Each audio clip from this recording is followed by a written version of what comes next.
Hey there, it's John from Imagine Crafts, and I'm about to show you how to create your own fabulous background papers that you can use for book covers, cards, or even on canvases for your next project.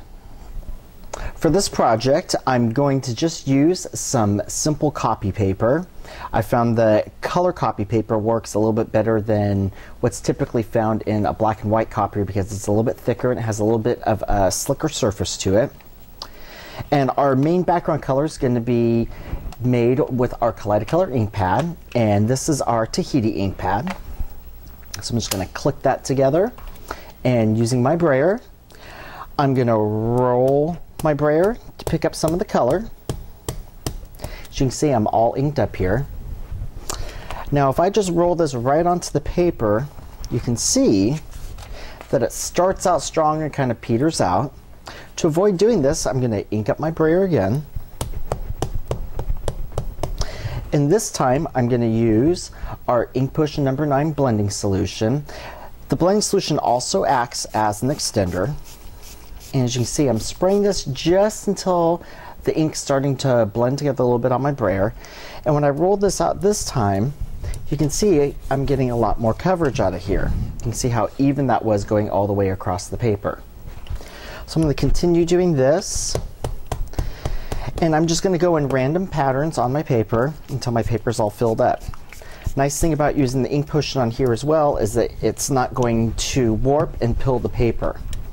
That means you won't lose all the top of your hard work that sometimes happens if you're just using water or baby wipes. So give another roll here.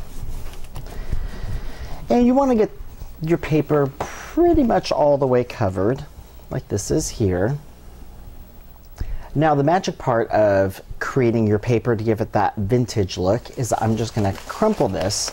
Now remember, when you crumple this paper, you're not trying to crumple it up like the smallest ball you can make out of aluminum foil, because this is damp, you will poke your fingers through it. So you can see I've got my little ridges going on right here. What I'm going to do is I'm going to pick up my peanut brittle in the Memento dye ink, and I'm just going to go right along the top of my little ridges that I've created by crumpling the paper up. What I'm going to do is I'm just going to give it another crumple, open it back up, and I'm going to use my Memento pear tart. Using all these colors kind of making me hungry right now. As you can see, I've added a little bit of the green. And if you also didn't notice, I kind of hand-picked these colors to go with our Tahiti ink pad. And I'm going to finish up with a little bit of Bahama blue.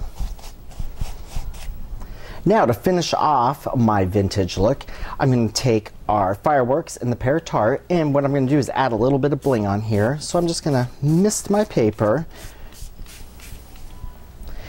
and as you can see, I'm starting to really get that shimmer and shine on there.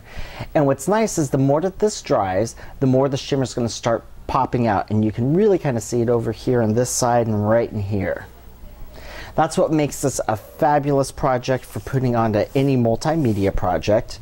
And just remember, before you put away your Kaleidocolor pad, to click back open so your colors don't migrate together.